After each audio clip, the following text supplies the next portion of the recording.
Mañana empieza en Washington la cuarta ronda de conversaciones del TLC y la verdad es que de acuerdo a lo que yo he escuchado, leído y percibido, pues no tiene destino.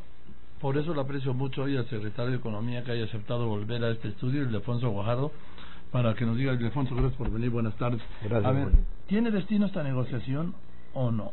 Sí, sin duda, Joaquín, en cualquier proceso el esfuerzo de encontrar una solución siempre existe, teniendo conciencia de las restricciones que hay. Aquí hay una clara restricción en materia de los tiempos de esta negociación, los cuales pues te dicen que hay que simplificar el proceso. No es una negociación tradicional que te vas a llevar 3 años en fuegos artificiales y fichitas. Es una negociación donde tienes que tener claro dónde está el terreno común que puede aportar una solución. Hemos visto con el desarrollo de textos, con el aterrizaje de propuestas, pues que claramente hay diferencias en muchas áreas y sectores. Creo que lo que tenemos que lograr en esta cuarta ronda es llegar a definir, muchas de las cosas que están en la mesa son inviables porque afectan a todos los participantes de todos los países. O sea, no estamos viendo que, por ejemplo, si pretendes alejarte del texto convencional de empresas del Estado como el que hicimos en TPP, pues te puedes dar un balazo en tu propio pie porque le vas a meter restricciones a los inversionistas estadounidenses en materia de energía. Darte cuenta que tu propuesta en materia agrícola pues te va a afectar a ti porque abres expectativas a los intereses proteccionistas del lado mexicano, por ejemplo. Entonces, es tiempo ya de dejarnos de estar abriendo frentes en todas partes, ponernos de acuerdo en todas aquellas áreas, como ya lo hicimos en casi 7 capítulos que sí vamos a poder cerrar muy rápido. ¿7 de cuántos? 7 de alrededor de 28 capítulos. Que claro, que son los que más conjuntan intereses comunes, pero ya es tiempo de definir, cuáles son las preocupaciones reales de nuestros liderazgos que tenemos que acomodar y busquemos esas soluciones.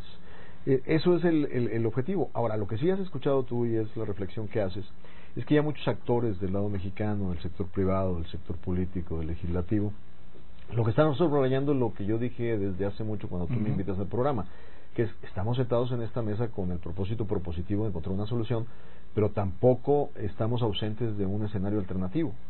Y ese escenario alternativo es el que está perfectamente visualizado. ¿Cuál es? Básicamente tienes un tratado que tiene 22 años de operación y que es muy importante y que ha generado una marca, el famoso branding de TLC, pero que al mismo tiempo no tiene el mismo valor de acceso al mercado que tenía hace 22 años. ¿Por qué? Porque el mundo unilateralmente ha venido desgravando los aranceles de nación más favorecida. Te doy un ejemplo. Cuando empezó NAFTA, el sector textil tenía casi el 20% del mercado norteamericano de prendas de vestir. Al momento en que los compromisos vinieron bajando los aranceles para Vietnam y para China, pues nos quitaron la mitad de ese mercado. Entonces el valor de acceso que tuvimos hace 22 años no es exactamente el mismo valor de acceso que hoy tenemos. Y Estados Unidos multiplicó los tratados comerciales que hizo. Pero además es bien interesante meterte en las cifras del comercio exterior del año 2016 y ver, por ejemplo, que del 100% de nuestras exportaciones, el 70% va a América del Norte. Y de ese 70%, la gran parte entraría como quiera arancel cero o sin reclamar el beneficio del tratado, y llegas a la conclusión que solo el 20% del total de nuestras exportaciones estaría sujetos a algún tipo de gravamen. De ese 20%, el 80% o el 16% del total de exportaciones enfrentaría gravamen promedio del 3%, entre 0 y 9. Solo 4% de nuestras exportaciones totales podrían enfrentar picos arancelarios. Y si entras a la cinta con información privilegiada, ves que el número de jugadores involucrados, ¿quiénes son? Las 3 empresas que producen camionetas, los que producen melones o espárragos. Tú te puedes juntar con esos actores y diseñar una estrategia alternativa de cómo diversificar, de cómo mejorar, de cómo ayudarles a competitividad. O sea, señor secretario de Economía, México se puede levantar sin problema de la mesa de negociación del TLC. No sin problema, porque estaría yo echando mentiras. Sin problemas graves. Sin problemas serios, estructurales, de potencial país de largo plazo. Sin embargo, tenemos la responsabilidad también que los mercados entiendan muy bien las fortalezas de esta economía para que no haya sobrereacciones de corto plazo en los mercados. Lo entiendo, porque hoy todavía vuelve a mandar un tuit Trump en la víspera de que se sienten mañana de salirse. Así en la entrevista que revelaron ahí de un medio norteamericano, ¿no? Forbes, que hizo algunos comentarios ahí también en ese sentido. Pero de alguna manera eso ha sido un tema recurrente. Es decir, ¿se podríamos decir que hay 2 realidades?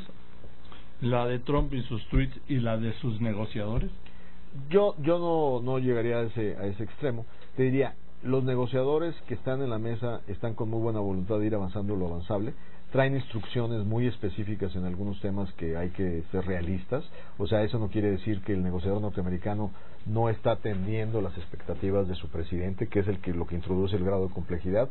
Entonces, sí hay un grupo profesional que avanza en lo avanzable, pero que traen ahora nuevas indicaciones de lo que tradicionalmente traían. Y ese es el gran reto, cómo aterrizar esas nuevas instrucciones sin que sean destructivas de valor de lo que hemos logrado hacer. O sea, que han endurecido sus posiciones.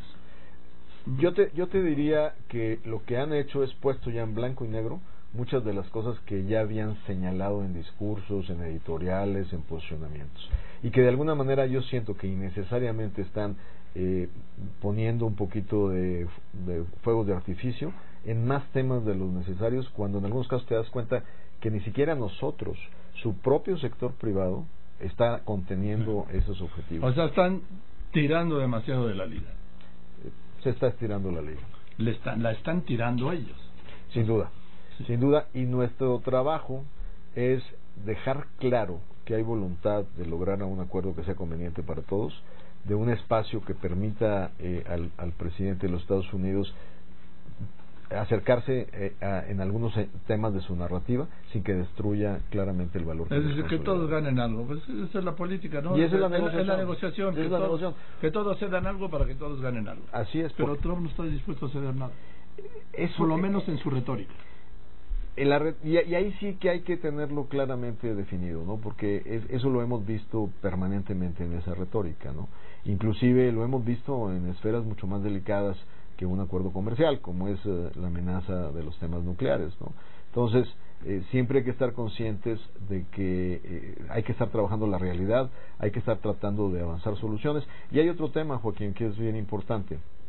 Yo creo que dentro del grupo de influencia del presidente hay un grupo de hombres que entienden claramente el valor geopolítico de esta relación y que eventualmente, conforme nosotros tengamos o no tengamos resultados, va a haber interacciones que van a poner ese balance en equilibrio. Bien, había hecho, dijo el presidente del Consejo Coordinador Empresarial, lo dijo Herminio Blanco, uno de tus antecesores, que está en el cuarto de al lado, ¿no? Así es, es asesor del CC. ¿Qué hay un 50% de posibilidades que México se levante? Mira, yo siempre evito hablar de porcentaje de posibilidades.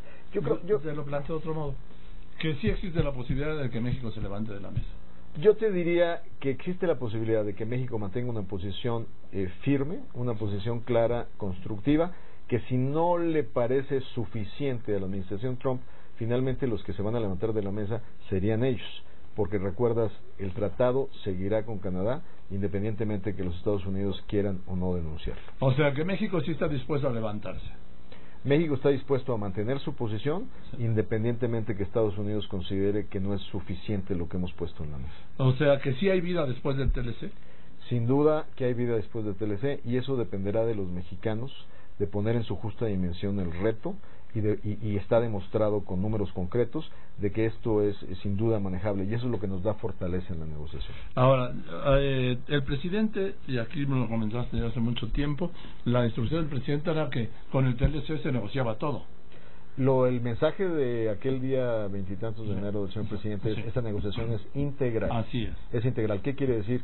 Que no podemos esperar que una cosa no se resuelva y que hay expectativas de que las demás sigan funcionando como siempre, ¿no? Entonces, ese es el tema geopolítico, de cómo todo está entrelazado. Ahora yo digo esto: si se rompe el TLC o si se levanta Estados Unidos, pues de acuerdo a la declaración del presidente y de acuerdo a lo que tú habías ampliado, pues acabó la colaboración migratoria, de seguridad, de sanidad, de transporte. Yo creo sin duda que abres un espacio de altísima complejidad, donde la voluntad claramente de los mexicanos no será tan entusiasta en un sistema de colaboración cuando recibes un maltrato en uno de los frentes y los otros. ¿Qué determinará el futuro? Así como el comercio con Estados Unidos seguirá, porque estamos en condiciones de los compromisos de la OMC y por lo tanto no es el fin del comercio. En los otros temas habrá sin duda la coordinación necesaria por nuestros propios intereses, pero no el voluntarismo de apoyar más allá de lo que nos marcarán los compromisos para nuestra propia seguridad nacional y para nuestros propios objetivos. ¿Y esto ya lo saben ellos?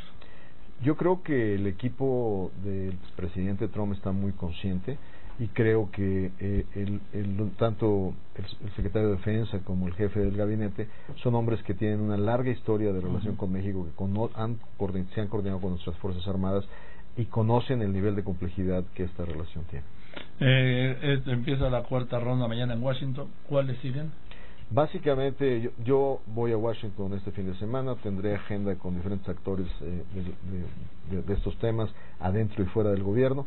El martes es cuando haríamos las declaraciones ministeriales, reuniones bilaterales y trilaterales, y la siguiente ronda seríamos anfitriones en México. O sea, seguiríamos una vez más una nueva serie de rondas, y después Canadá, que están sería noviembre México. Pues despido la transmisión de Telefórmula, amigos de Telefórmula, gracias, buenas tardes. Por supuesto seguimos aquí en Radio Fórmula. A ver, secretario, entonces, cuando estamos hablando de esto, sigue existiendo un plazo, no digamos fatal, pero un plazo formal para terminar esta negociación. Siempre que lo hemos compartido, Joaquín, he dicho, están alineados los incentivos para que esto se concrete en un término no más allá del arranque del 18. Y eso es cierto porque los principales interesados es Washington, porque saben que cerrar un trato con un presidente y estar expuestos a que sea otro presidente el que lo implemente, ellos son el mejor ejemplo que no te puedes arriesgar a eso, porque TPP lo negoció Obama y lo tiró a la basura Trump. Entonces ellos están también muy interesados que si llegaran a tener un acuerdo con nosotros, seamos nosotros mismos los que nos garanticemos que ese acuerdo se concreta. Y si te vas más allá de marzo, nadie te garantiza que se concrete. Y además ellos tienen elecciones intermedias en noviembre para toda la Cámara de Representantes y un tercio del Senado, y no sé cuántos gobernadores, ¿no? Así es, y además, como tú sabes, esto es kriptonita política para los diputados y senadores que van a elección, que nunca les gusta mezclar sus elecciones con votos en materia comercial. En fin, entonces, repito, así hay vida después del TLC, secretario. Sin duda hay vida, y esa vida depende de la convicción de nosotros, los mexicanos, para fortalecerla y definirla. Pero también depende en gran parte, secretario, de cómo nos lo expliquen. Sin duda. Y yo creo que este ejercicio que te compartí en términos del nivel de exposición del comercio internacional es un mensaje que tenemos que permear para que estemos conscientes de que también tenemos fortalezas para poder seguir con toda convicción en esta mesa, procurando una solución constructiva y positiva, pero estando listos por si ese escenario no se cumple. Y también que quede claro que si ese escenario de la renovación, vamos a llamarlo así, del TLC se incumple, no va a ser la misma relación, no va a ser el mismo trato, la misma disposición en los otros aspectos de la relación bilateral, que pasa, insisto, por seguridad, salud, sanidad, migración y otros acuerdos que yo desconozco. Sin duda, eso es lo que uno lee a partir de esa integralidad que sin duda replantea aquella famosa compartamentalización de la relación. Gracias, secretario. Gracias, Joaquín. Y hablamos la semana que viene después de la ronda. De la ronda, ¿no? Sin duda. ¿Ya estamos puestos? Pues. Gracias, Ildefonso. Buen viaje y mucho éxito. Gracias. Muchas gracias. Gracias. Gracias al secretario de Economía, Ildefonso Guajardo.